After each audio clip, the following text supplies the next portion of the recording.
was just going to send out the China group meeting. That's the one. Yeah. Yeah, that's it. Okay, so I'll send that out. 3 things. Okay, Parma Karuna is here or no? He's here. Okay. Yesterday, there was a question that we didn't have an answer to. And now we have an incomplete answer to the question from yesterday. One of the questions from yesterday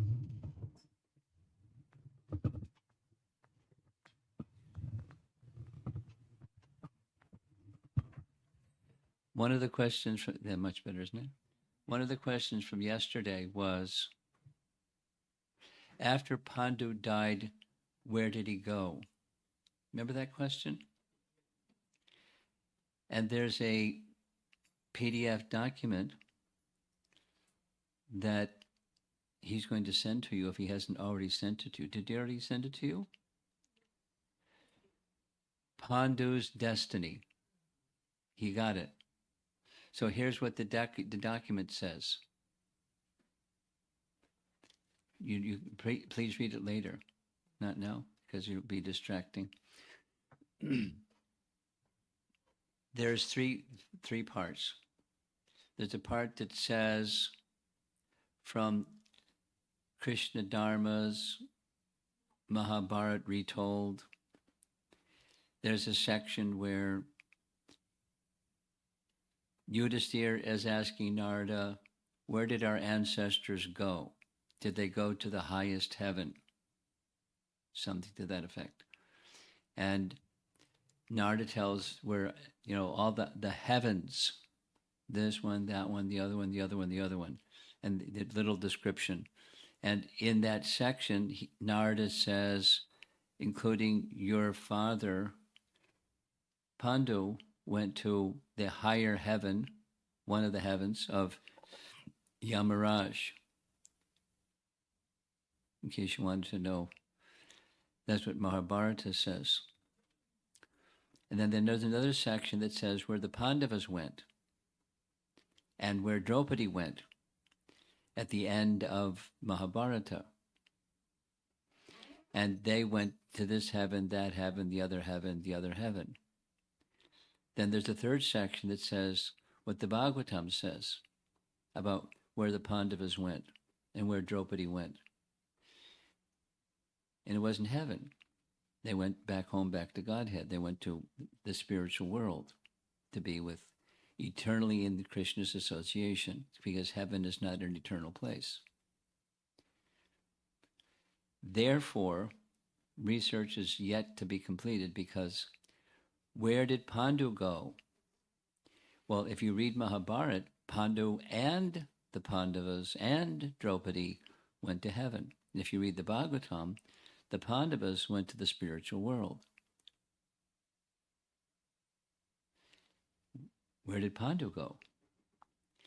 Likely, there's not certain, but research will disclose where Pandu went, because that was the question. Likely he went to the same place where the Pandavas went, but research may tell us otherwise. So that was the document that you should have received that's inconclusive. At least, it's clear what Mahabharata says where Pandu went. And it's not clear where Pandu went from Srimad Bhagavatam perspective, but likely same place the Pandavas went, which wasn't heaven. Srimad Bhagavatam authority. That's one. And there's the second one. When we're done here this evening, I'm going to vaporize, because I have a class tomorrow morning at 3:30 a.m.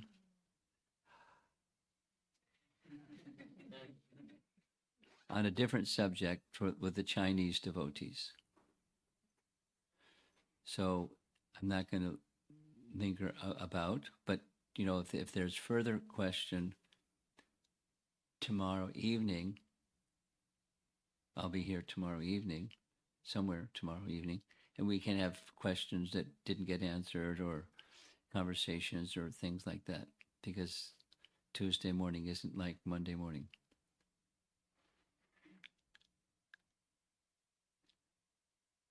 And there was a third thing that I wanted to mention, and I can't remember what the third thing is.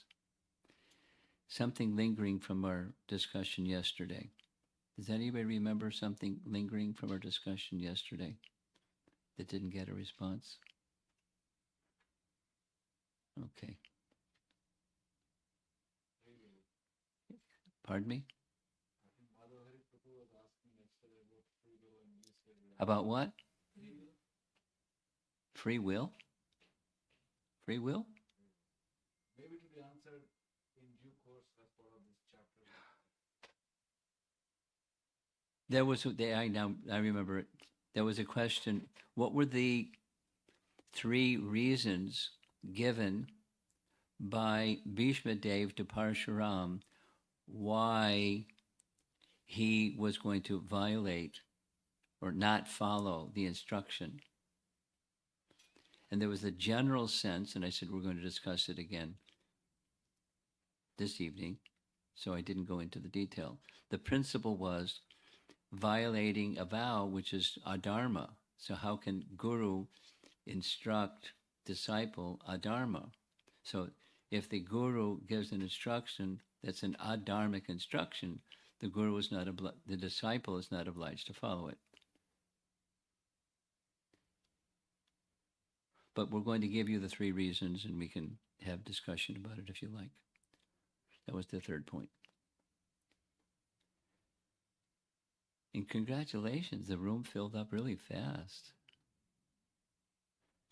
Nama Om Vishnupadaya Krishna Prastaya Bhutale Srimate Bhaktivedanta Swami Iti Namide Namaste Saraswate Deve Gauravani Prachadine Nirvisesa Sunyavadi Paschachade Satadine Jaya Sri Krishna Chaitanya Prabhu Nityananda Shri Advaita Gadadhar Shivasadi Gaura Bhaktarinda Hare Krishna Krishna Krishna Hare Hare Hare Rama Hare Rama.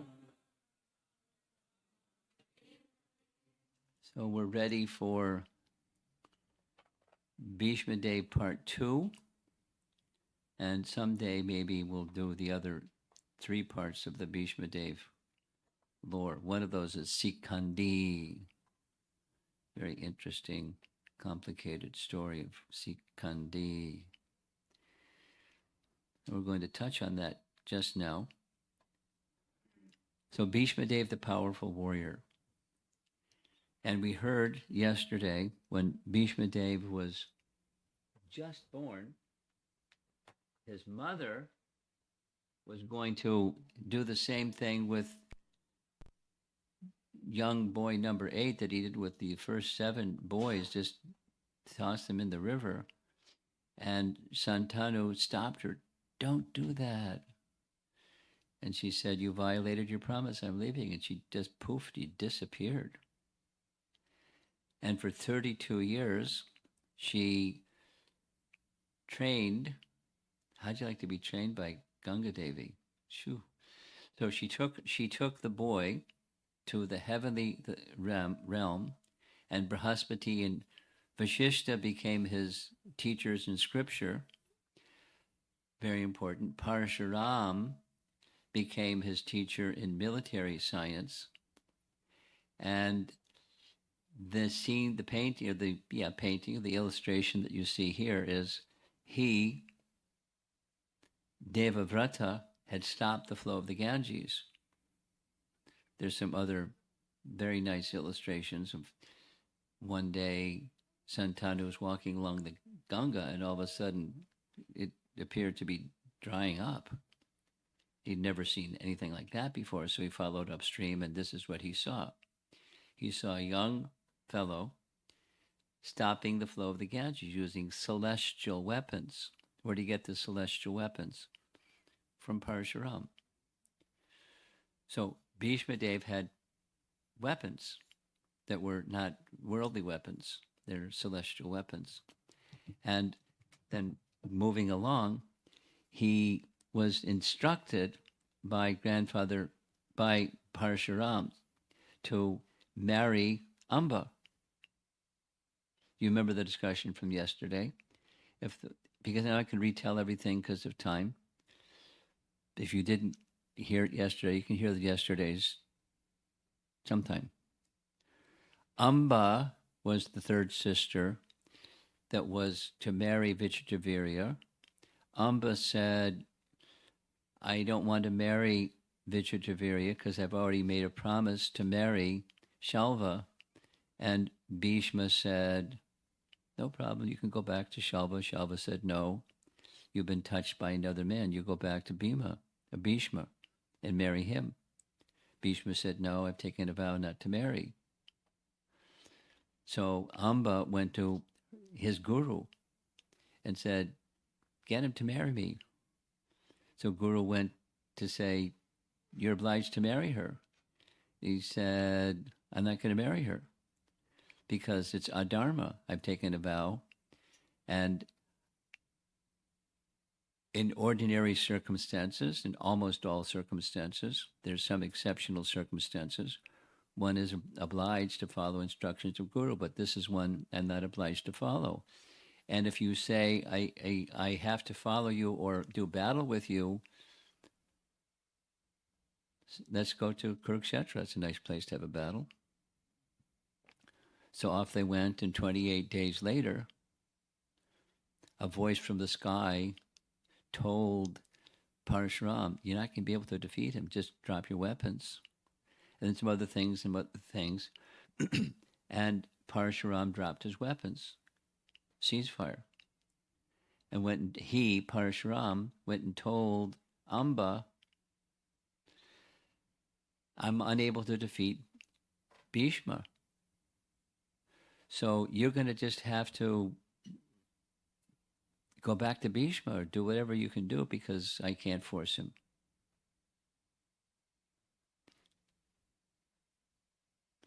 So Amba decided she's going to do austerities, and it's a long story, but we're not going to tell the Amba story.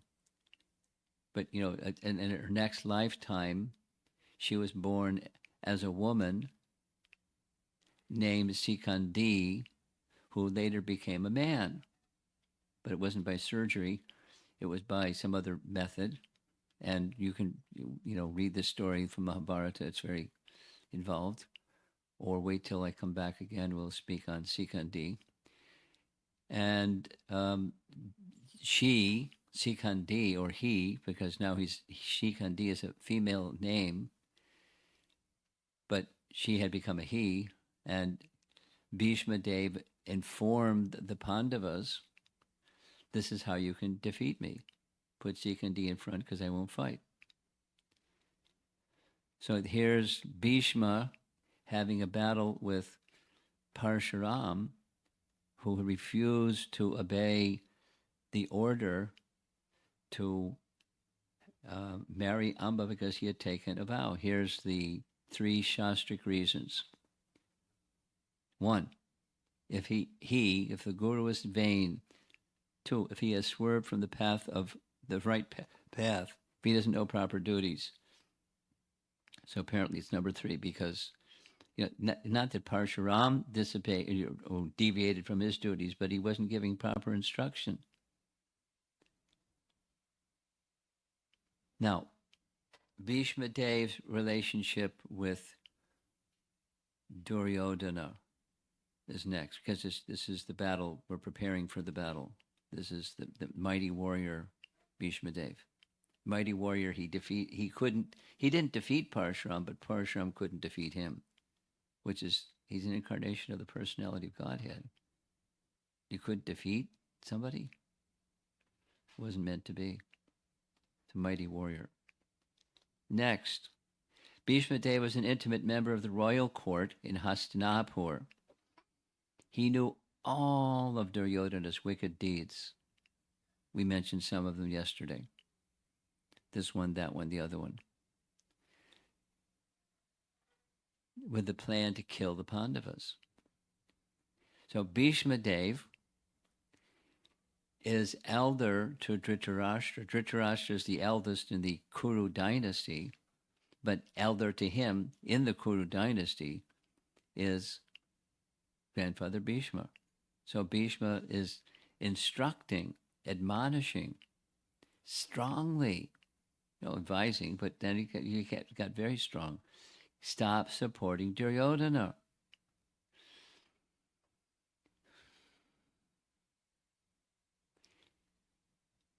Because there was a plan just before the Kurukshetra battle, like a week before the Kurukshetra battle actually began. Krishna was planning to visit all the way from Dwarka with a whole convoy accompanying him to attend the assembly in Hastinapur and have a discussion in Hastinapur about a peace settlement. Better than war is a peace settlement. You compromise. You don't get everything, but you meet somewhere in the middle.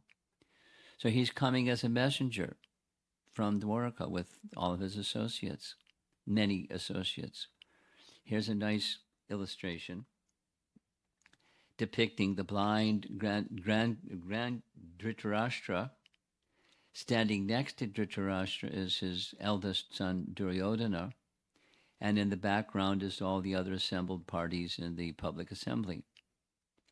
The evening before Krishna arrived in Hastinapur for his peace mission, Duryodhana said to his father, in a public assembly, in the presence of Bhishma, Vidura, and Karna, tomorrow I will imprison Krishna when he comes to our court. So Krishna's coming, and they knew. And Bhishma takes exception hearing the speech of Duryodhana. He knows all of his bad activities. Now he's saying he's going to put Krishna in prison. So Bhishma speaks very strongly, first to Dhritarashtra, and then he speaks to Duryodhana. To Dhritarashtra, your wicked son will soon experience death. He disregards our advice and is paving his way towards hellish life.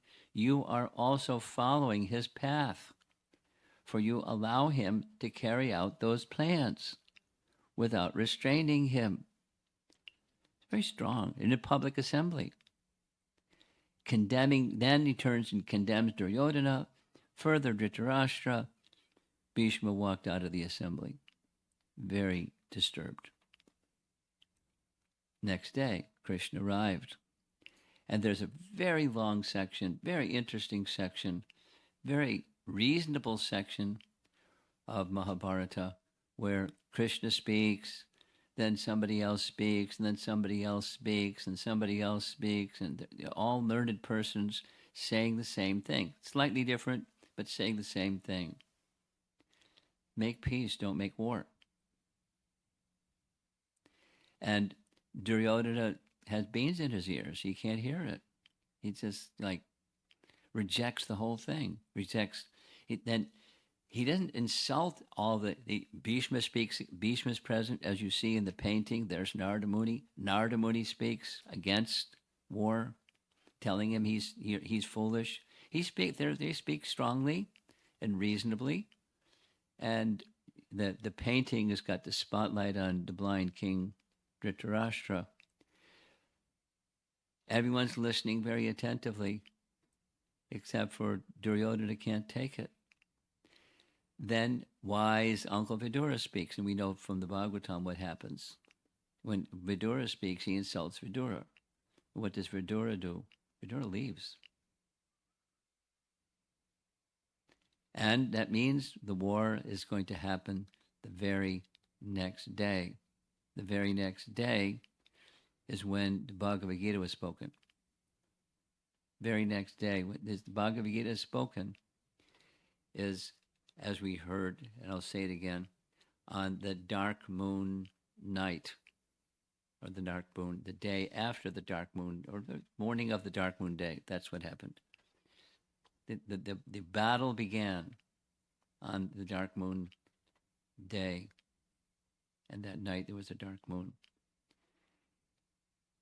And the day that the battle is to begin, something very important and interesting happens. We discussed this a little bit at length yesterday. When the war was decided, Duryodhana desired Bhismadev to be the commander-in-chief of the Kauruva army. Now, Bhismadev has already condemned him publicly twice, and he still has the audacity to ask Grandfather Bhishma to be his commander-in-chief, because he's the best. And Bhismadev, here's one of the reasons, an important reason why Bhismadev said yes. He remembered a vow he had made long ago to his father. So to his father, I won't become king, but I'll support the king, whoever is the king. I have with my prowess, my military strength, I'll support the king, whoever is the king. Now here's the one who's the presumptive king, Duryodhana, wants me to be his commander-in-chief. I made a promise to my father and I pulled my vow. So he agreed on that principle. Now, remember the discussion yesterday? I kind of went off on it, but the main, even higher than that reason, is the rasa reason. Remember that discussion? I'll do it again for those of you that may not have been with us yesterday, because it's very important. Why does Krishna appear in this world? You know, there's like some very fundamental. Why creation? Why creation? Because we wanted it. And the second reason is to give those who misuse their free will the opportunity to correct that misuse of free will. And the opportunity is, the operator's manual. You buy some technology thing in a store, and they tell you how to use it. You don't use your computer or your cell phone to crack walnuts. There's a particular procedure for using everything. So there's a way to utilize something like the material world, and that's called the Vedas.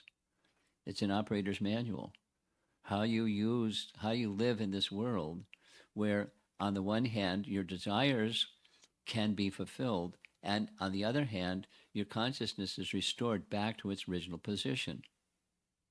That's called the Vedas.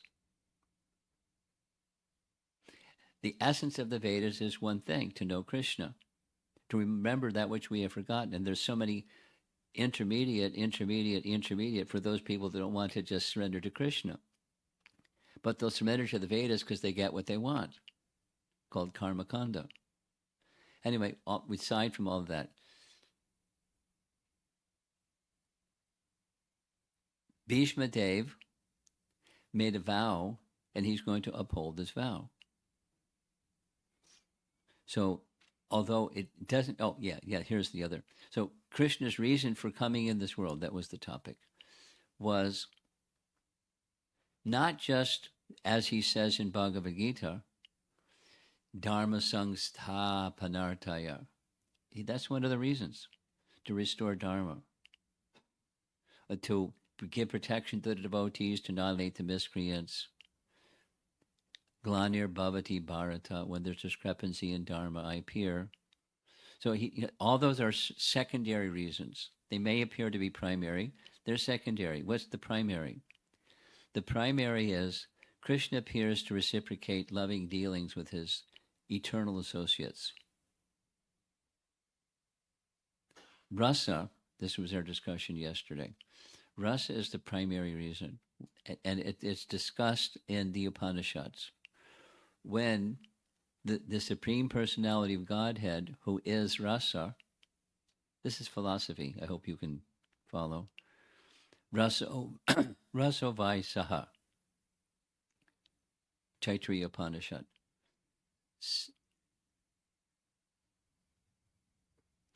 Vai means certainly. Rasa means what rasa is. The happiness of loving exchange, rasa. Rasa vai saha. The absolute saha is a pronoun. It means the absolute, it, or the absolute truth. Absolute truth is rasa. That's the rasa vai saha. So when he appears, this long discussion, if you want to hear the long discussion, we discussed it like 3 times in Madhurya Kandamani seminar. The coverings become purified, keeping it very simple. There's coverings of consciousness, layers of consciousness, according to Taittiriya Upanishad. It's right in Bhagavad Gita purport. It goes like this. There's Jnanamoya, Vijnanamoya, Anandamoya. Those are our consciousness levels. Pranamoya, Anandamoya, Anamoya. So it goes Anamoya, like a child. Everything goes into the mouth. Whatever it is, their brother or sister's ear goes in their mouth, the shoes go in the mouth, everything goes in the mouth because it's Anamoya. The absolute truth is food.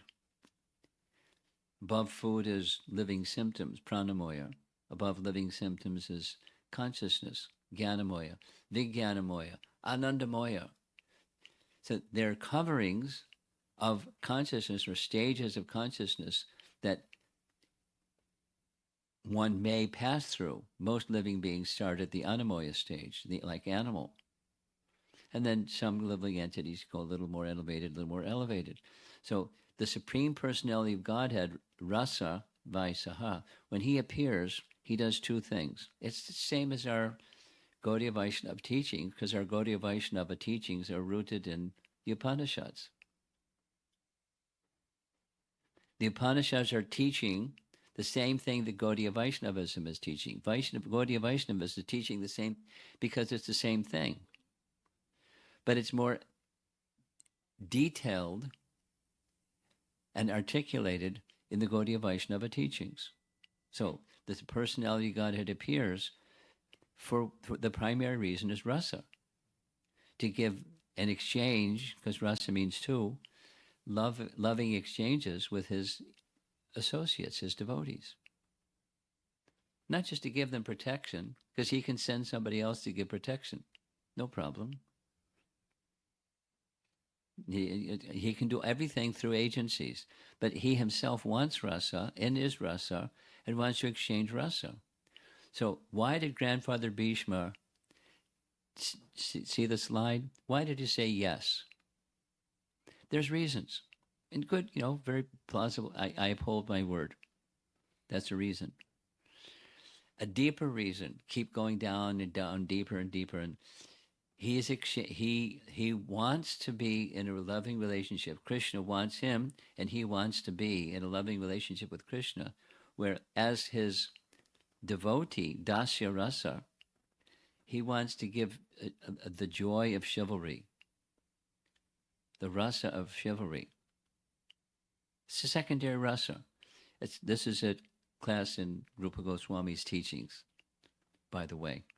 Just a little smidgen of his teachings. There's primary rasas and secondary rasas. 5 primary, we know what those 5 primary, and there's 7 secondary, and chivalry is one of them.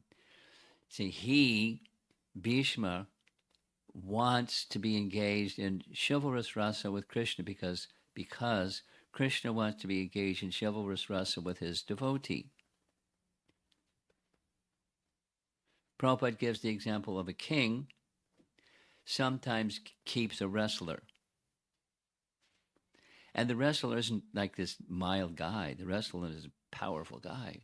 And the king and the wrestler servant go at it. And they whack each other and throw each other around. And, and the king likes it.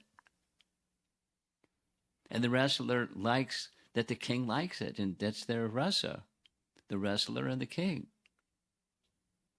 Similarly, Bhismadev, Dasya Rasa, in the secondary rasa of chivalry. So he's taking how can you have chivalry with Krishna and you're the same side? You have to be on the opposite side. So he opts the opposite side. It's a higher motivation or reason or explanation of why. There's other explanations besides these, but they're secondary to the primary. Okay, I'm done with that topic. So here they are.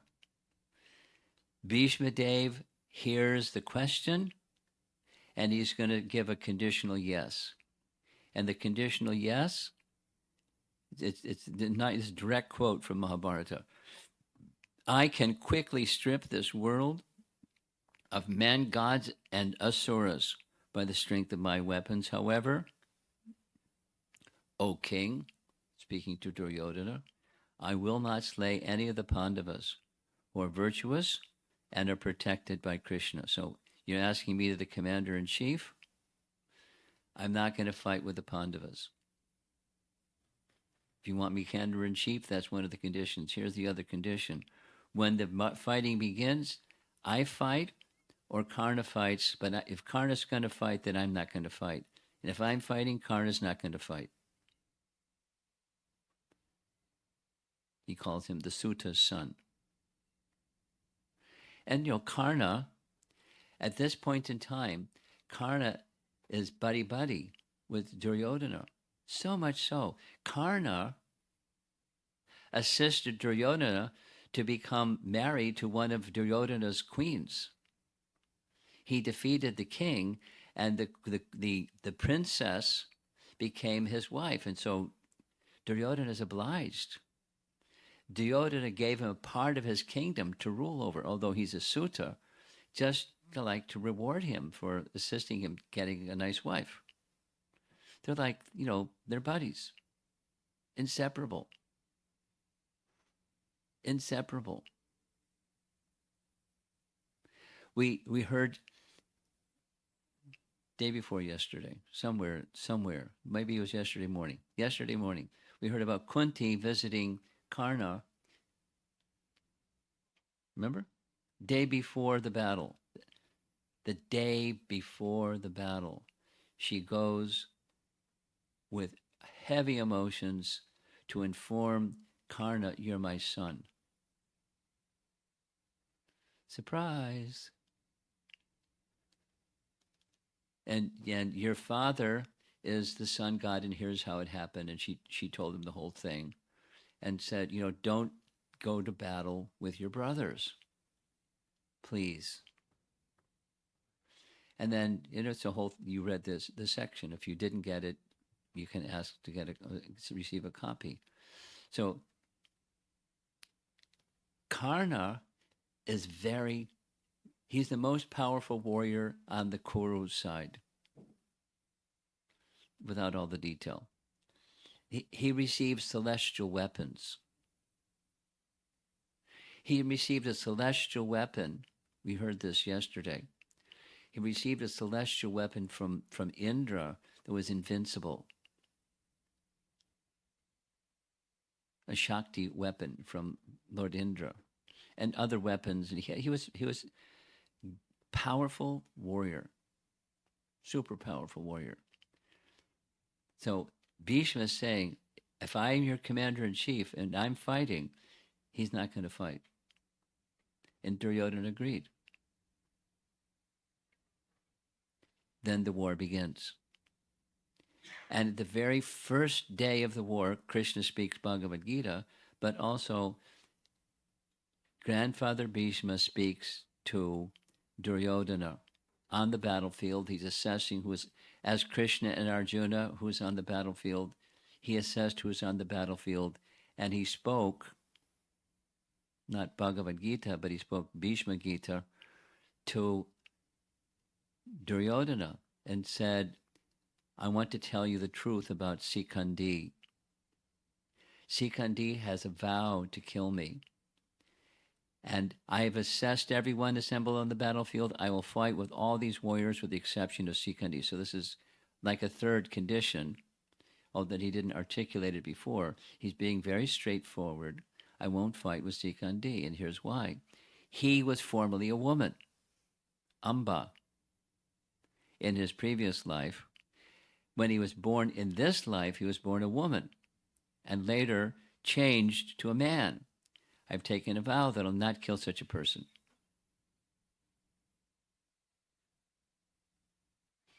So there's there's a whole section of Mahabharata called Bhishma Parvat, Parvat. Krishna speaks Bhagavad Gita, that's the first day. The battle begins.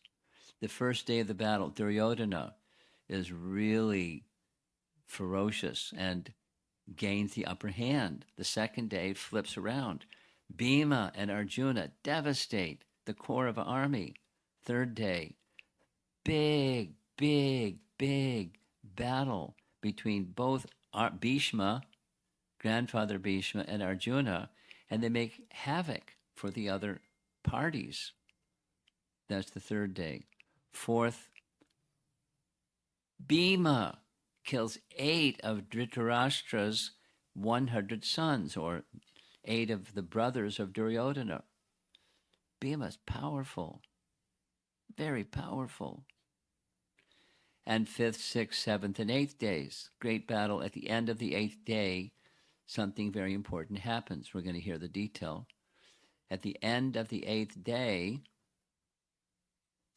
Duryodhana comes before grandfather Bhishma and says, you're not really trying. You're a commander-in-chief. We're depending upon you. You could defeat everybody, but you're not really trying. So if the reason is you just have partiality towards the Pandavas, or the reason is you despise me, which I know you do, then step aside and let Karna do the work. We'll hear the detail. So this is the evening of the 8th day. Grandfather Bhishma tries to reason, and Duryodhana has got beans in his ears. He can't hear from anybody, even his commander-in-chief and so forth. You can't kill the Pandavas. Because, for 2 reasons. They're virtuous. Dharma rakshata rakshataha. You've heard that phrase? One who protects Dharma is protected by Dharma. They're virtuous. They can't be killed. And Krishna will protect them. At all costs, Krishna will protect them. They can't be killed. And, Duryodhana doesn't accept it because he's got beans in his ears. So grandfather Bhishma takes a vow, knowing that the Pandavas can't be killed. We'll say it again. Knowing that the Pandavas take a vow, can't be killed, he takes a vow, he'll kill them. Why? Chivalry.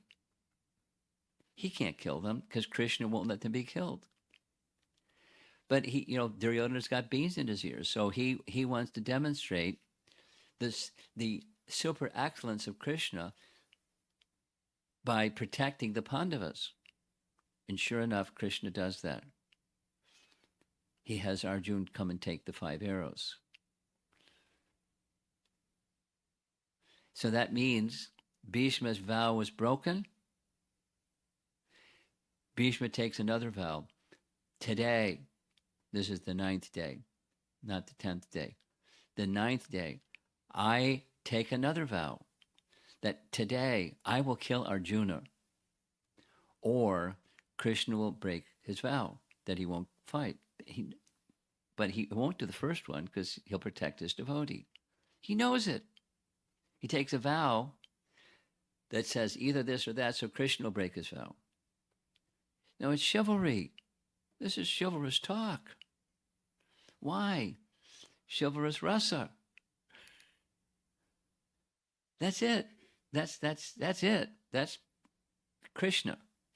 He has loving dealings. He wants to give you a telephone.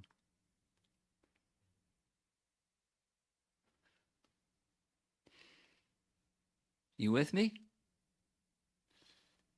9th day. Big battle, and it ends up with Krishna breaks his vow.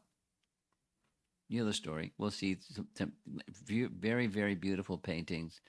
Krishna picks up Arjuna's chariot wheel and is ready to smash Grandfather Bhishma. What does Grandfather Bhishma do? Smash me. He lays down his weapons directly before Krishna. The weapons are his weapons make him invincible. He's invincible. The weapons are yours. Smash me. And just at that moment, the sun sets. End of fight for the day.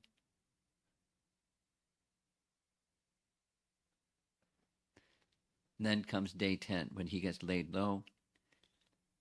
So that's what we're going to be hearing. The mighty warrior feature of Grandfather Bhishma's life. So remember this little flow. We're going to go to the 9th day. He makes a vow. At the end of the 8th day, Bhishma makes a vow. He will kill the Pandavas or break Krishna's vow. He can't kill the Pandavas, so Krishna is going to break his vow. So at the end of the 8th day, too many of the brothers of Duryodhana were killed. And he's like really grieving over the loss of his brothers. And he gets together with Dushasana, you know who he was. He was the one that tried to strip Draupadi naked. And Karna, his dear buddy, who was asking for it to happen. Together, the three of them went to Grandfather Bhishma. And they lodged a complaint. The complaint was, you have so much strength, you could defeat the entire heavenly realm. What to speak of the insignificant Pandavas? Why don't you do it? O king, out of hatred for myself or love for the enemy, you do not kill the Pandavas. Then permit Karna to fight. He will be able to vanquish the Pandavas in battle without a doubt. He has such faith and confidence in Karna's fighting ability, but he made this commitment. Now, what's Grandfather Bhishma going to do? He tries to convince Duryodhana, the man that has beans in his ears, to take the beans out of your ears. He can't hear it. And so Grandfather Bhishma, takes a vow. What's the vow? I have imbued these 5 arrows with all my celestial power in austerities, and they're inescapable. Even Indra, the king of heaven, couldn't escape them. Bring these to me to my tent tomorrow morning, as you come to greet me every morning. Give me the arrows with these 5 arrows tomorrow. Day number 9, I will kill the Pandavas, unless Krishna breaks his vow. Because he knows Krishna is going to break his vow. The 9th day begins. But before the 9th day begins, something happens that night. What happens that night? Here's what happens that night, the 8th night. Krishna, omniscient Krishna, knew of this conversation. So Krishna turned to Arjuna and said, hey, Arjuna, do you remember when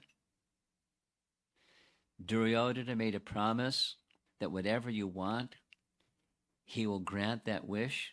Remember that? Here's the situation. You know the story? Do you know the story? Here's the story. You're very attentive. You're sitting in the front, too. Oh, you're sitting in the front. You're in the front. You're in the front row. You got to be attentive or I'll pick on you. Okay. One fine day, when the Pandavas were in exile, Duryodhana wanted to harass them while they're in exile. So he, along with many other persons, went and set up a camp in visible sight of the Pandavas in the forest, just to harass them, intimidate. Like a bully. Bullies are like. So he did that. And when he was doing like that, he was in a lake with a bunch of ladies and, splashing around and doing the Duryodhana thing. And some Gandharvas happened to come by. There's some detail. And the Gandharvas did battle with Duryodhana and whooped him. They were going to kill him. Now, the Pandavas were nearby. They heard all this battle scene and stuff going on. And Yudhishthira turned to Arjuna and said, "You are a Kshatriya. He's wicked. He's tried attempted murder many times. We know all of his diabolical schemes. But your duty is to protect. Go protect him. Arjuna, you can do it. Chase the Gandharvas away." Following his virtuous brother, Yudhishthira, Arjuna chased the Gandharvas away. And Duryodhana was released. Because the Gandharvas had captured him. So he released Duryodhana from the capture of the Gandharvas. And the Gandharvas left. So Duryodhana understood, he saved my life. So Duryodhana went to Arjuna and said, "You saved my life. Whatever you would like, ask one thing, it's yours. If you want the kingdom back, it's yours. Just ask." Arjuna said, "I don't do something to get something. That's not religious duty. So if you like to give me something, I'll ask something later." Arjuna, remember that? Do you remember that? Yes, you remember that because you told me. Now I'm reminding you, now is the time to ask. You go tonight, 8th night, go to his tent and ask for the 5 arrows. He'll know which 5 arrows you're talking about. Just ask him for those 5 arrows. So Duryodhana gave the 5 arrows that were to kill the Pandavas the next day. The next morning, 9th morning, Duryodhana goes to pay his respects to Grandfather Bhishma, and when he comes, he doesn't have the arrows. And Grandfather Bhishma said, "Where are those arrows?" He said, "Oh, Arjuna came last night and asked for the 5 arrows." Grandfather Bhishma did some quick math. 2 + 2 = 4. This is Krishna. I, who never break my vow, I've been made to break a vow. I now take another vow. I will break Krishna's vow, or I will kill Arjuna today, day number 9. And so the morning of day number 9, this special formation, shouting commands, Bhismadev arranged the Kauravas in a formation named Sarvatobhadra.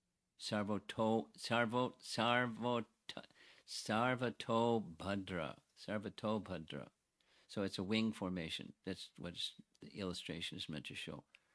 He's standing behind all these soldiers. The soldiers are supporting, and he is ready to do protected battle against particularly one person, Arjuna. It resembled an eagle with outspread wings. He stationed himself at the front and center of the troops. Here's a little diagram in case you're interested in military formations that advanced strategies used during the Kurukshetra War. Somebody did some research and came up with these formations. Special, special, special. Now, here's another little chart. We'll go through it quickly. In the Pandavas side, there were 7 Akshohini divisions. Kaurava's side, 11 Akshohini divisions. They outnumbered them. And an Akshohini division, there's the numbers down at the bottom. How many soldiers, how many elephants, how many this is, and how many that's. And the total of persons, huge number. On the left side, we see the one Akshohini division has all these different personalities. There's the totals at the bottom. So, for this reason, and one of many reasons, Duryodhana is very confident he'll be victorious. So, Grandfather Bhishma is got this special formation with a known vow that he's going to get Arjuna, or Krishna will break his vow. Drupad, Virat, Drishtadyumna, and others showered arrows on Bhishma. Didn't affect him at all. Bhishma blazed with anger and began to destroy the Pandava ranks. He killed elephants, chariot fighters, and horsemen with his deadly shafts. On hearing the twang of his bow, the Pandava troops were struck with fear. Looks pretty powerful, huh? Look at this one. His arrows were like meteors and scorching the Kuru plain. The Pandavas, with great effort, could not rally their army, so frightened by Bhishma's prowess. He's very powerful. Seeing the powerful warrior Bhishma, Lord Krishna advised Arjuna, kill Bhishma. And then he reminded Arjuna, kill Bhishma. Remember, in case you didn't know the section, after the scene, the day before the battle, and Krishna came with the peace message, and Duryodhana said, no, not even as much land as you can fit under the head of a pin. There must be war. So Krishna went back to the palace of King Virat to inform the Pandavas what had happened at Hastinapur. And everyone was up in arms, and Arjuna said, even if, this is in Virat's kingdom, even if I have to fight grandfather Bhishma and kill him, I'll do it. Remember that, Arjuna? Do it. Kill grandfather Bhishma. Arjuna, chapter 1 of Bhagavad Gita, rerun.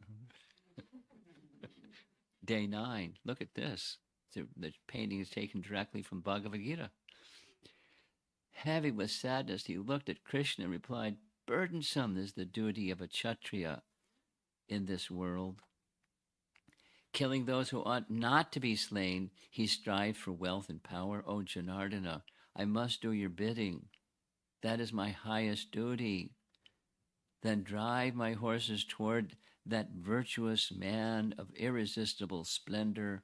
Today I will kill Bhishma, because he's routing the soldiers, the elephants, everything. He wants to get Arjuna, and he knows how to get Arjuna, and it worked. Seeing Partha coming, Bhishma roared like a lion and covered Dhananjaya's car, that's the chariot, with a curtain of arrows. A fierce battle ensued between Bhismadev and Arjuna. This is his grandfather, the exact person he didn't want to fight. Now he's fighting him. Bhishma had promised that he would kill Arjuna, or Krishna would have to save his devotee. He'd have to fight. So he's fighting with that purpose. It's a rasa purpose, a chivalry purpose. And there's battle scene, and so many arrows flying this way and that way. And Krishna decided, this is Krishna's thoughts. You want to know what Krishna's thinking? Here's what he's thinking.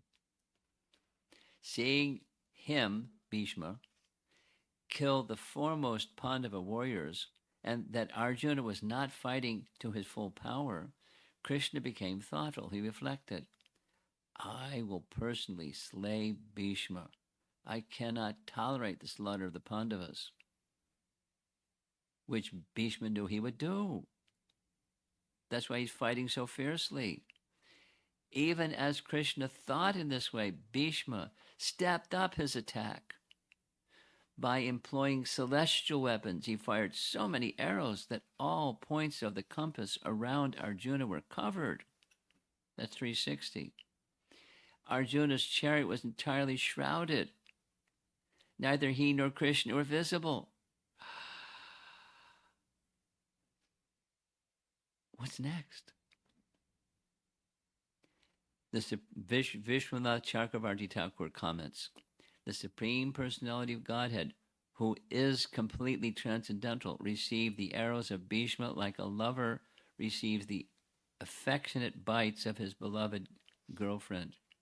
No, Vishwanath Chakravarti Thakur is not a grihasta, but he knows about these dealings somehow. We don't ask him how he knows about these dealings.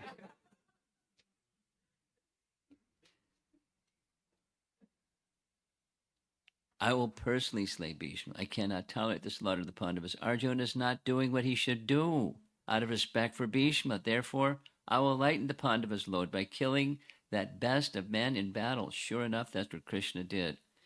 Seeing this, Krishna threw down the reins and leapt from the chariot, taking up a nearby chariot wheel. He has a Sudarshan chakra. He just has to go zoom, and there goes grandfather Bhishma. But he didn't do that. He picked up a chariot wheel, raised it above his head as if it were his favorite weapon, the Sudarshan chakra.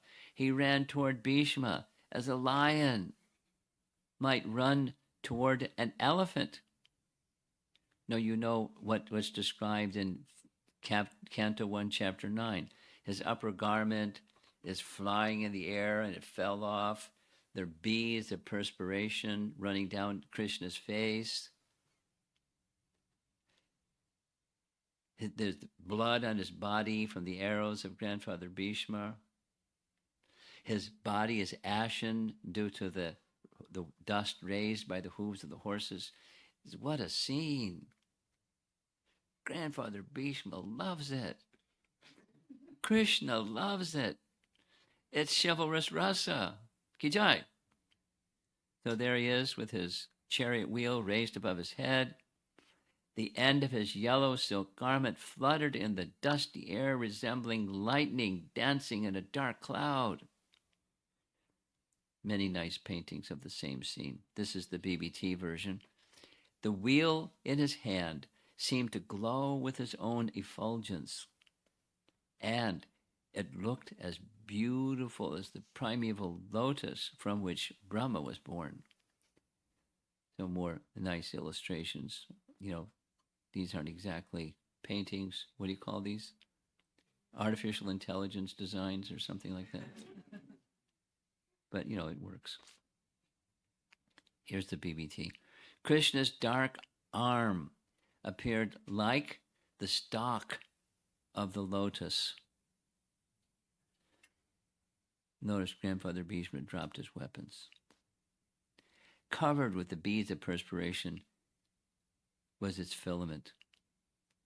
His charming face, covered with the beads of perspiration, was its filament. More chariot wheels raised, and grandfather Bhishma is depositing his weapons before Krishna with a big smile. Haribol. Bhishma's limbs trembled and his eyes flooded with tears of ecstasy. Here was the Lord of the universe breaking his own promise to protect his devotee. Just what he wanted.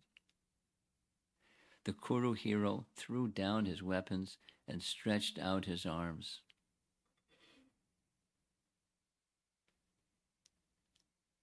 Krishna's seeing this gesture of grandfather Bhishma.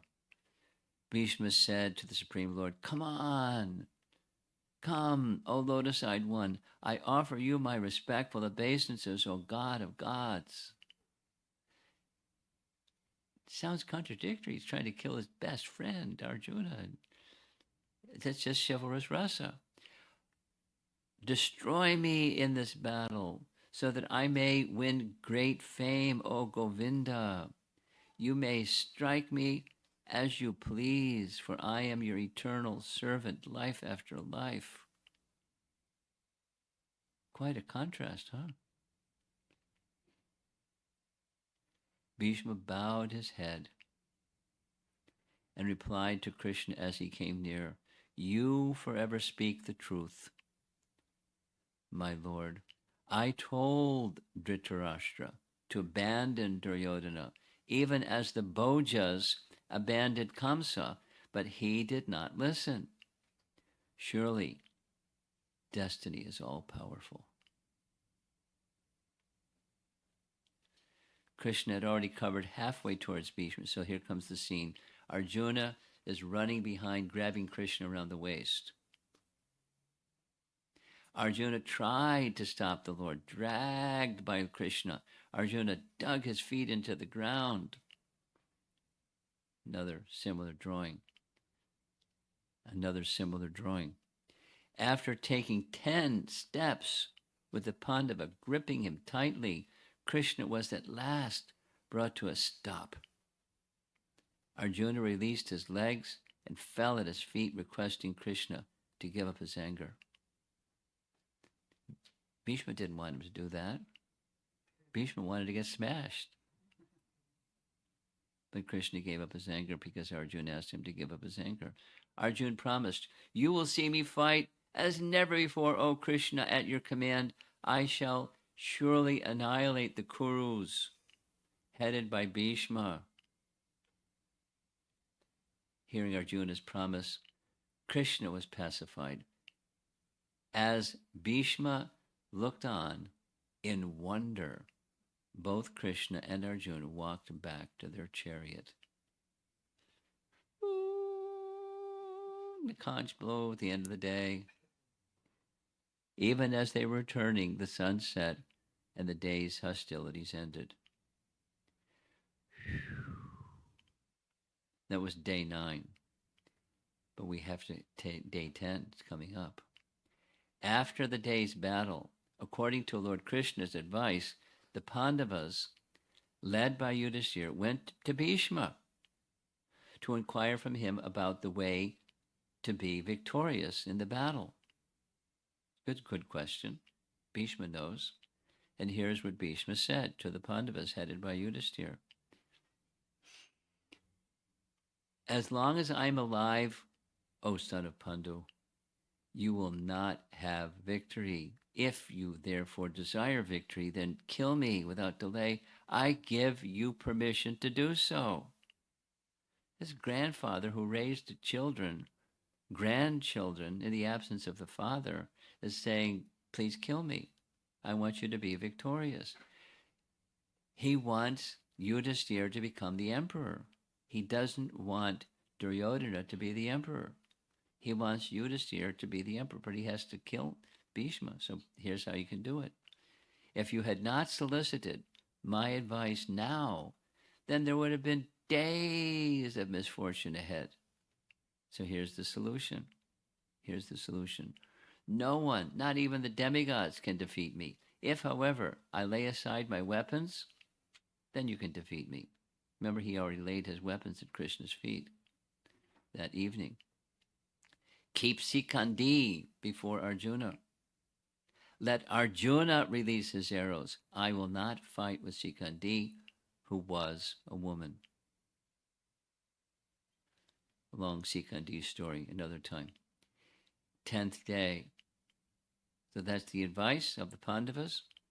And the 10th day is now beginning. The Pandavas placed Sikandi, who was Amba in her previous life, or his previous life, who vowed to kill Bhishma, protected by Arjuna and Bhima.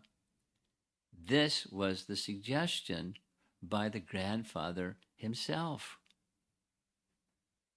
So that's what they did. Sikandi goes in the front line, assaulted grandfather, and released 3 arrows that pierced Bhishma's chest. Ignoring Sikandi, Bhishma began to rout the rest of the Pandavas' army with great valor. Chivalry, chivalry, chivalry. The fierce fighting between Arjuna and Bhishma, Sikandi firing sharp arrows at the grandsire, and the great rival between the rest of the Pandavas and the Kauravas went on for several hours. Notice the chariot personality has a long braid. See in the painting? Who's that? Sikandi. Is a he, though, but doesn't have a long braid, but that's okay. It's an artist. Another battle scene. There's the fellow with the club. You know who that is.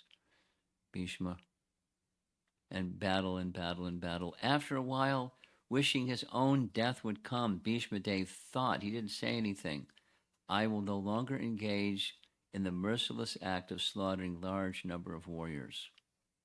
He just had that thought.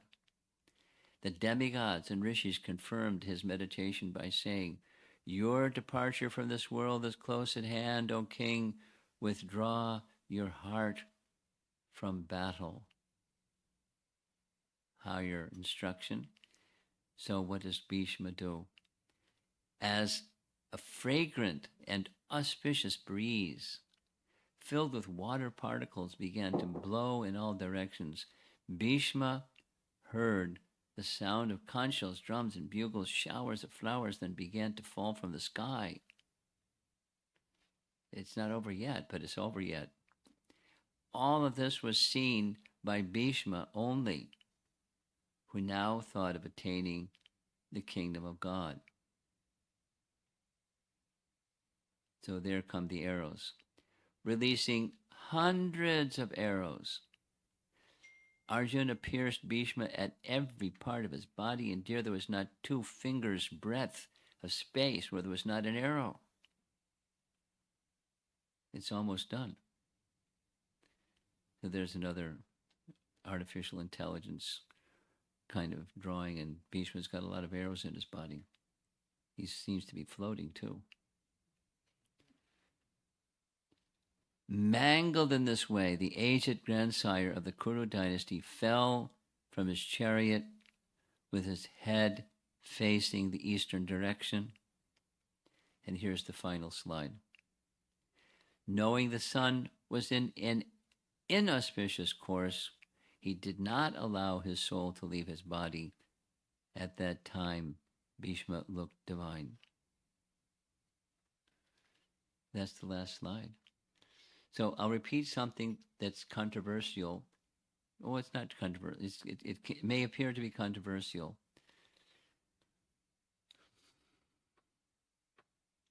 But I'll say it again. Anyways, Krishna spoke the Bhagavad Gita on the first day of the battle, which was the day of the dark moon. We celebrate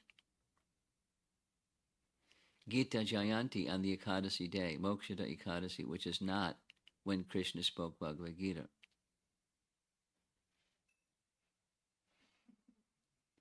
Now, there are different opinions of how did that happen. Here's one opinion.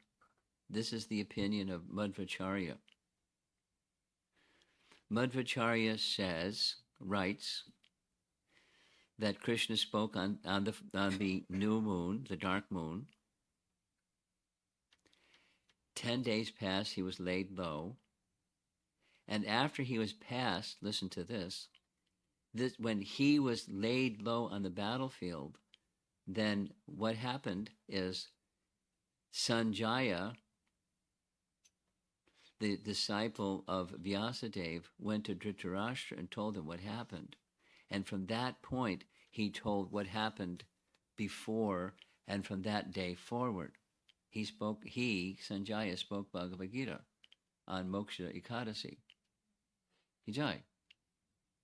So we celebrate, according to Madhvacharya, we celebrate Gita Jayanti on the day when Sanjaya began speaking to Dhritarashtra.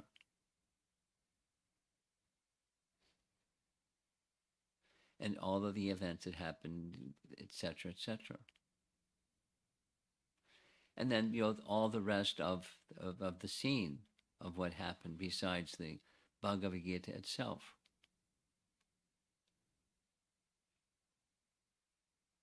I'm pausing so it can sink in.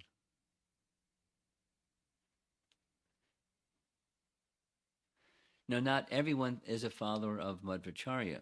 Madhvacharya followers are followers of Madhvacharya. Other persons are not followers of Madhvacharya, so they have a different explanation.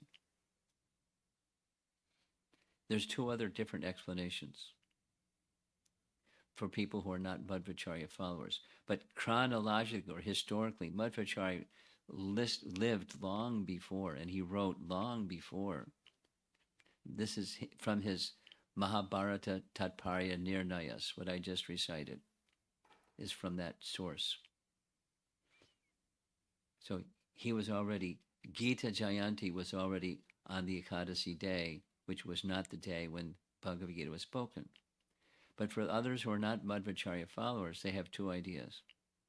Somebody, this is how scholars work, somebody understood Gita Jayanti is such an important day, it should be celebrated on an auspicious day, and Ekadasi is an auspicious day, so let's honor the reciting of Bhagavad Gita on an auspicious day.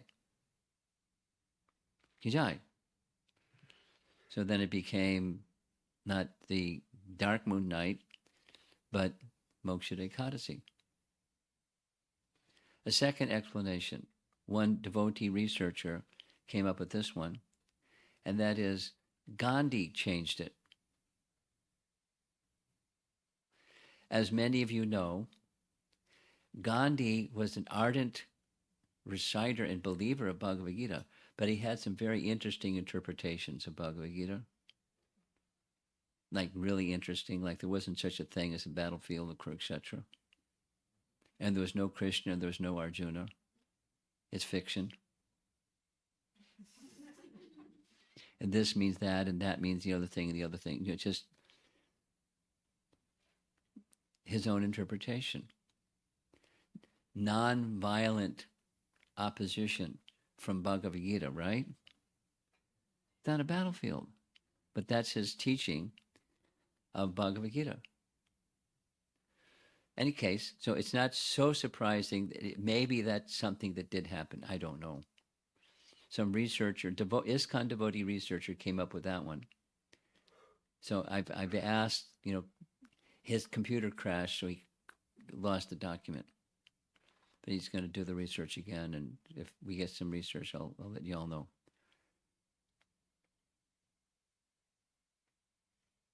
But here's Grandfather Bhishma, and here's another detail. Listen carefully. The passing of Grandfather Bhishma is celebrated when? Bhishma Astami. Correct? Those of you that know a little bit, Bhishma, look in our Vaishnava calendar, Bhishma Astami, when Grandfather Bhishma departed.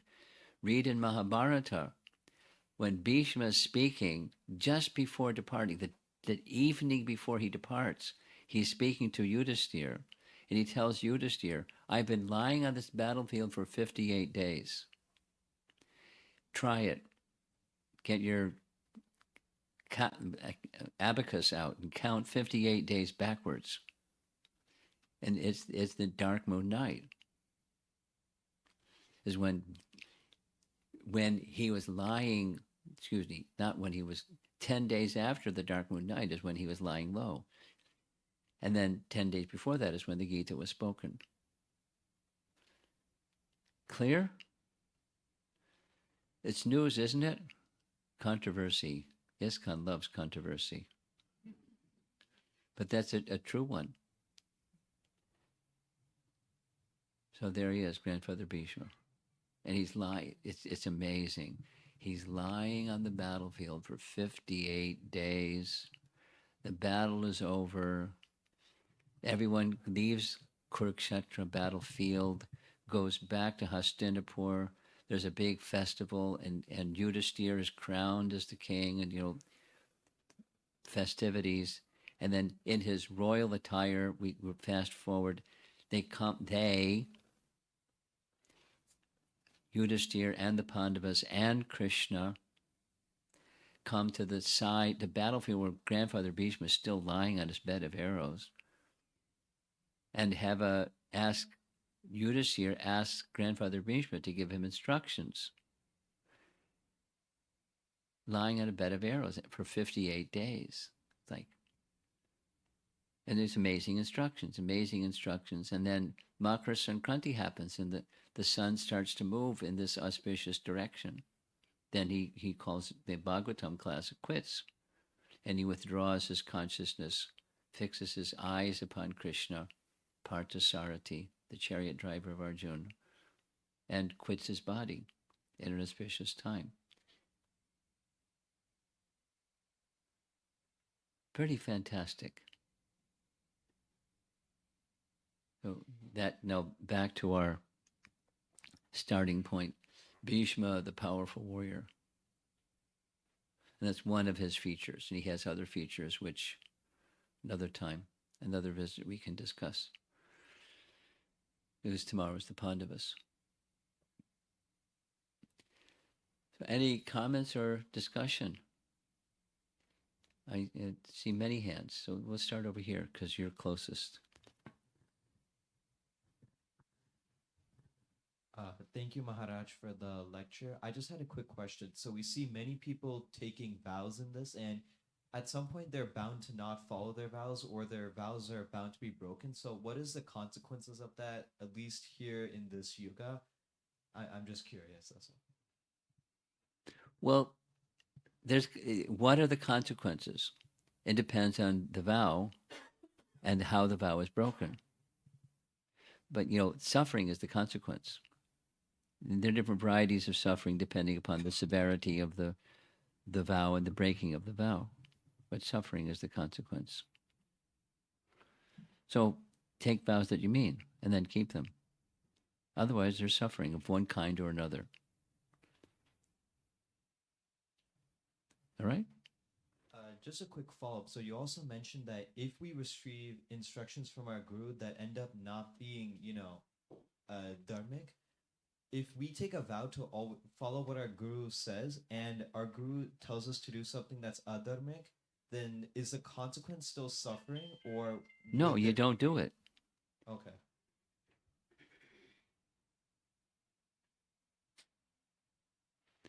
Now, our host can give us the detail.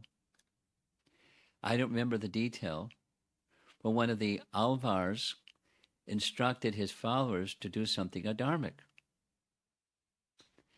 to establish a temple for Lord Ranganath. He went to the place where the deity of Ranganath was, and there was no temple. So he did the polite thing, and he just made requests of capable people to make a donation to build a nice temple for Ranganath. And they weren't forthcoming. So he engaged his followers that had mystic powers, this one, that one, the other thing, and they robbed people and built a nice temple.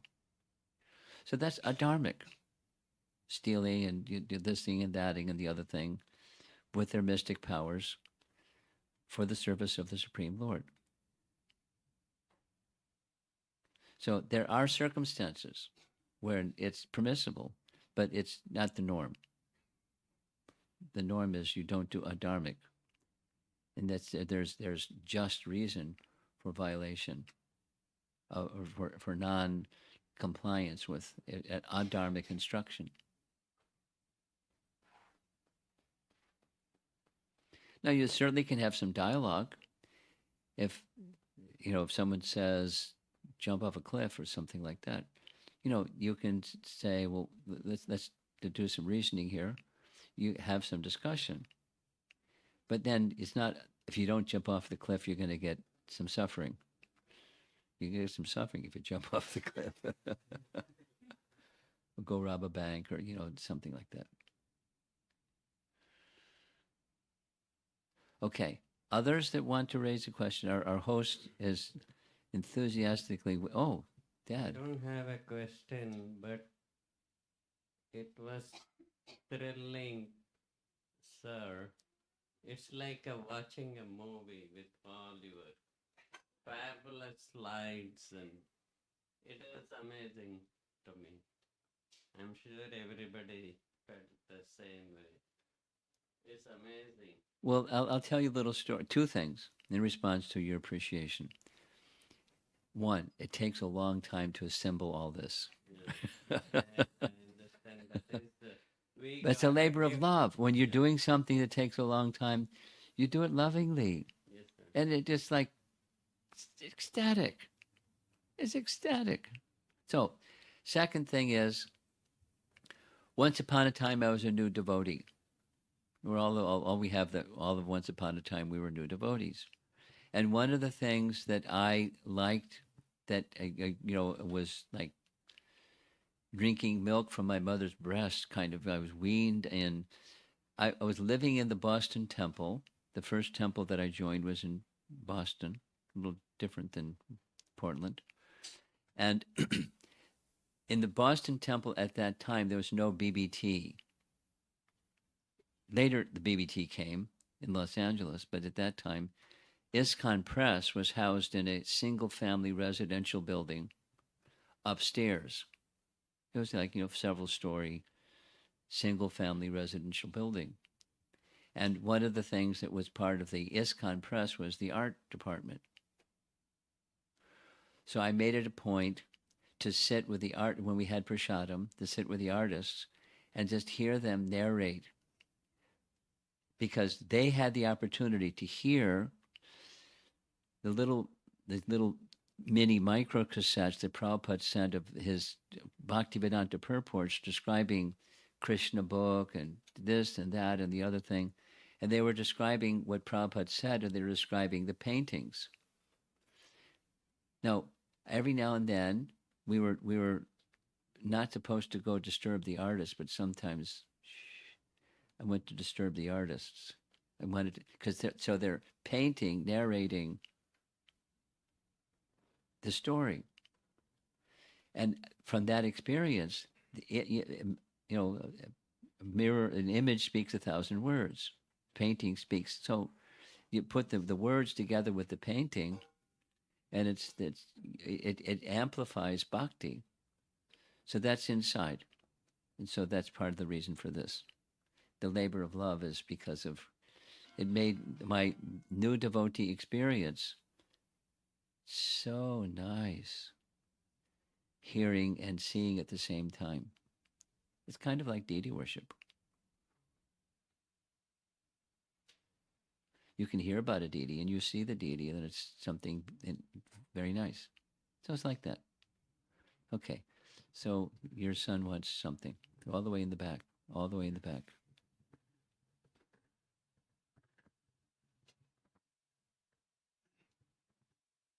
Thank you, Maharaj, for another wonderful lesson. I wanted to make a comment and then also ask a question. The comment is, out of the many gems that came out of Mahabharata, we all know, of course, Bhagavad Gita, which is the instruction of the Supreme Lord. Yes. But our acharyas also give a lot of importance to another great gem that came out of Mahabharata from the mouth of Bhishma, the Vishnu Sahasranam, the 1,000 names of the Lord, that allowed our acharyas to give great explanations about each of his names. And my favorite is his name called Analaha. And Sankaracharya explained it as Anal is fire. So the Lord is like a fire, and he can consume everything.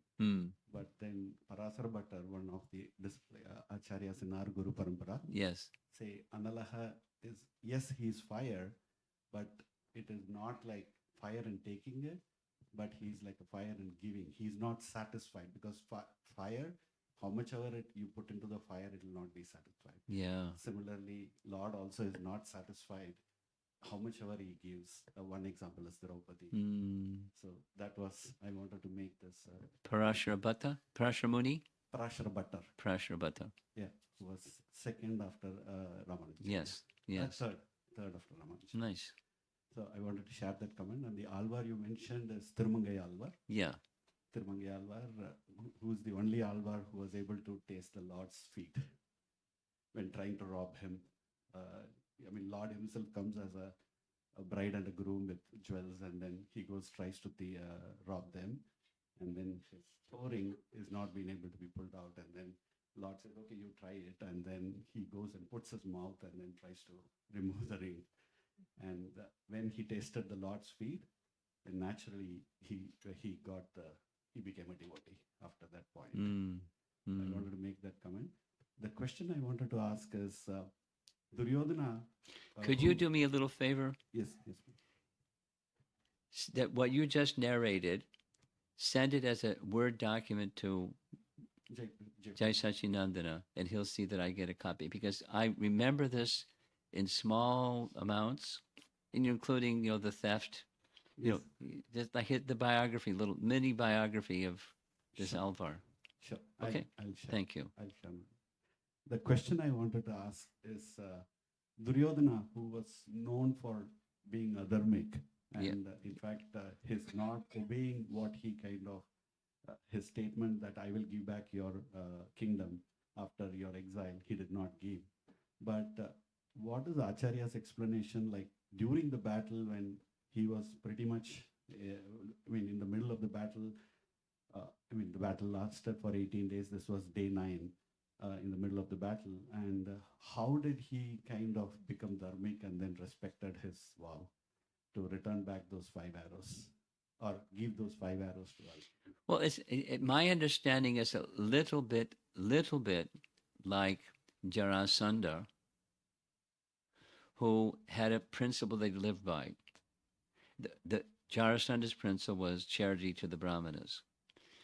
For that principle, he received punya, or some merit, and then it's some kriti, but he became duskriti for him because that's where his power came. So similarly, having taken a vow, that's one principle that Duryodhana stood by. No, he did other kinds of other adharmic things, but that's one principle. He had to get his strength from somewhere. That was one of the things he got strength from. So upholding his word. So he upheld his word. Thank you, Maharaj. Plus, he was underestimating the cleverness, or whatever, the transcendental cleverness of Krishna. He did, Krishna is another fellow. So when Arjuna comes, he's another fellow. So he didn't put 2 and 2 together. He didn't understand the transcendental plan that Krishna had. So he gave the arrows because he keeps his word, because that's where he got strength from. Yeah, makes sense. Okay. Up front. Oh, something up back in the back. Go ahead. Hare Krishna. Thank you so much for the amazing lecture. My question was regarding Bhismadev's decision. Bhismadev decision. Like during the battlefield. So if I remember correctly, Bhismadev had the power to, in a sense, like die at his will, so he can choose when he dies. So why did he choose day 9 and 10 for all of these events to occur? But he didn't die. He stayed around for 56 days. I mean, in terms of the giving the idea about how to defeat him. Because he was asked. He's truthful. He's a virtuous personality. If he hadn't asked, he wouldn't have told them. They asked. He told them. He didn't go to their tent and say, "Hey guys, let me tell you a secret. Don't tell anybody I told you this, but here's how you can be victorious." They came to him, and he is truthful. It was Krishna, and it's rasa. You get Krishna and rasa wired in your head, and you can understand all kinds of things that otherwise are like, what's going on here? Okay? Krishna and rasa. All the way up front.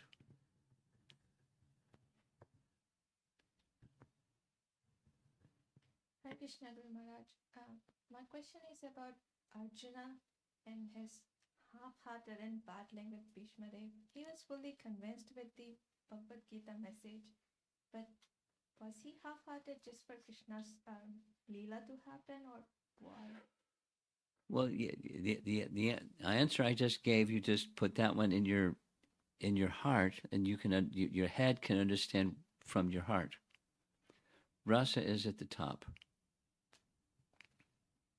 And so he was half-hearted because Krishna was having him be half-hearted, so that he Krishna could have this chivalrous exchange with grandfather Bhishma. Now there's other explanations, but rasa trumps everything. Here's another explanation. Srila Prabhupada had an elder sister, about his elder sister.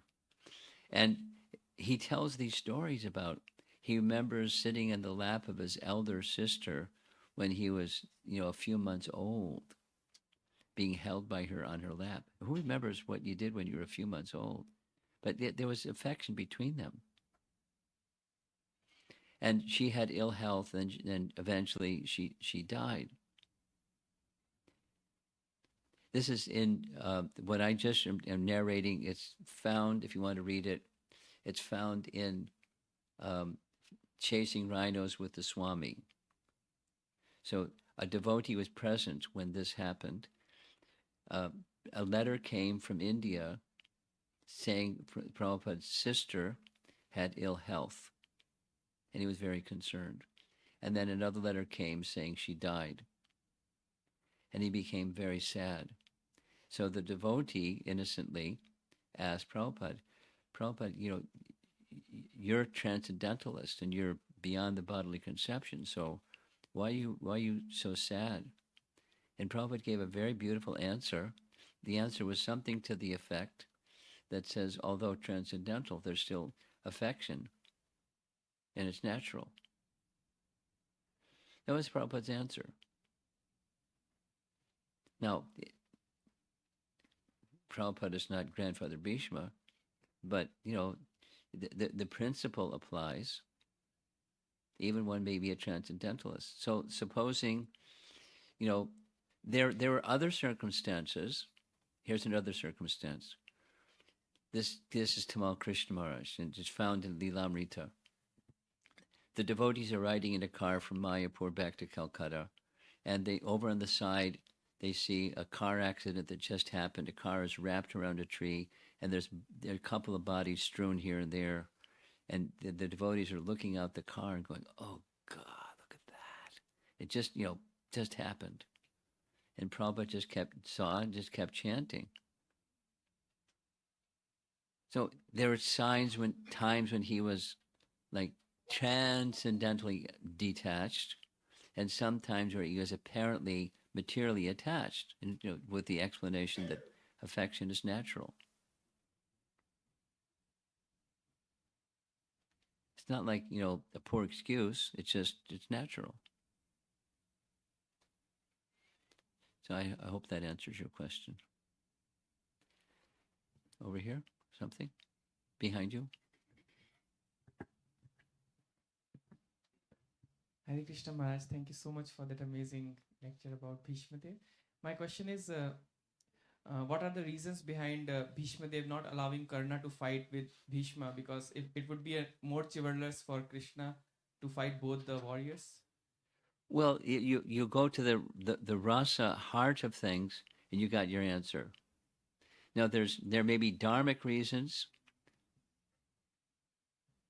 There may be dharmic reasons and other secondary reasons trumped by the rasa reason. The rasa would be interfered with if the flow of events that took place didn't take place. So I like rasa answers.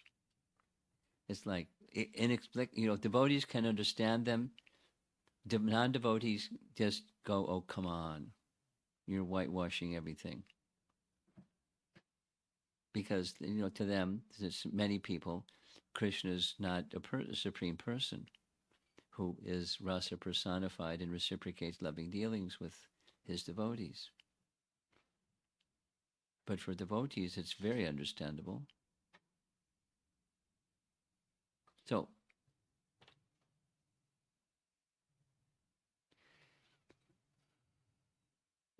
his vow, this is a secondary reason. My understanding of his secondary reason is he made a vow to support the king. So he's addressing Duryodhana, "O king," but the king has people that are not necessarily the king, but bad fellows.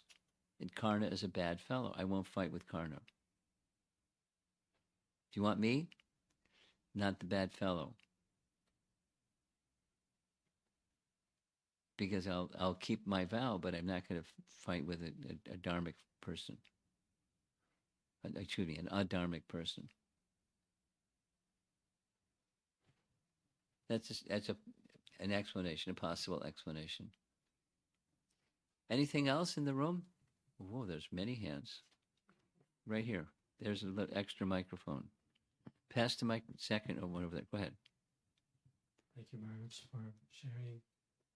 Thank you for sharing the glories of Bhismadev.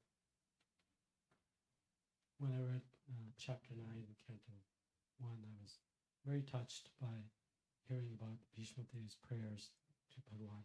Hmm. And I went back to Mahabharata retold by Krishna Dharma Prabhu. And like yourself, I really like hearing about these personalities from the point of relationship with them and what they're instructing us, because that's where the instruction comes in, and that's when it moves the heart. But there's a very deep pastime that's in Mahabharata retold, and I'm sure in the original Mahabharata, which you've probably come across. It's about the interaction between Yudhishthira and Krishna Bhagavan after Yudhishthira's installation, after the completion of the Kurukshetra war. Have you read that conversation or come across that? Yeah, but I can't include everything. Okay. I thought it was just encapsulated the relationship between Yudhishthira and, Bhismadev and Krishna. To kind of fast forward to it, it's basically where Yudhishthira is thinking about Bhismadev and going in the palace trying to find Krishna. And it says that finally, because he wanted to consult with Krishna what to do, so he went into Arjun's palace and he found Krishna sitting on a large white sofa bedecked with gems. Krishna was dark-hued and clad in yellow silk and adorned with celestial ornaments, and resembled a sapphire set in pure gold. Yudhishthira said, "O foremost of intelligent persons, have you rested well? Are your faculties fully invigorated? O divine Lord, by your favor we have regained the world and have not transgressed the duties of your order. Please tell me what should be done now." Shri Krishna Bhagavan made no reply. He appeared to be in meditation. Surprised, Yudhishthira said, "Wonderful it is, O you of immeasurable power, that you are wrapped in meditation. Seeing that you have withdrawn yourself from the world and adopted the fourth state of absorption in the self, I am filled with wonder. As calm as a lamp in windless place, you appear as immobile as a rock. You appear, your bodily hairs standing erect on your body. If I am fit to understand the cause, O Govinda, be pleased to tell me." Returning to external consciousness, Sri Krishna replied, "That foremost of men, Bhishma, who now lies on a bed of arrows and is like a fire about to be extinguished, is thinking only of me. Thus, my mind also concentrated on him. My mind is fixed in him, the twang of whose bows and the slaps of whose palms not even Indra could bear. I was thinking of him who carried away the 3 princesses of Koshala after defeating the world's kings. I was wrapped in thought of he who fought for 23 days with Parshuram before the sage finally admitted his inability to overcome the best of his own disciples. Controlling his senses and concentrating his mind fully on me, Ganga's son, seeks my refuge. It was for this reason that I fixed my mind on him." Krishna told Yudhishthira that Bhishma would soon depart, and thus he and his brothers should leave at once to see him. Krishna says, "When that great man leaves, so all kinds of knowledge about morality and duty will leave with him. No one can deliver instructions comparable to his, not even me." Suppressing his tears, Yudhishthira said, "What you have said about Bhishma is true. I have heard of his greatness. Now you, whose words are truth itself, have confirmed the same. If you are pleased to show us favor, O Madhav, then accompany us as we proceed where Bhishma lays.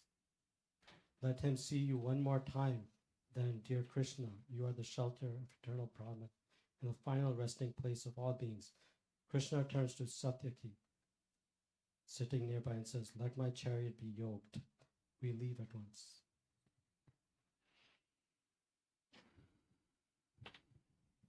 Similar to what Lord Narayana says to Durvasa Muni. My devotees are always thinking of me, and I'm always thinking of my devotees. Nice. Okay. Go ahead. Hare Krishna Guru Maharaj. What was Arjuna's mood when he was stopping the chivalrous exchange between Bhishmadev and Krishna? Like when Krishna was running with a chariot wheel towards Bhishma. Affections for grandfather Bhishma.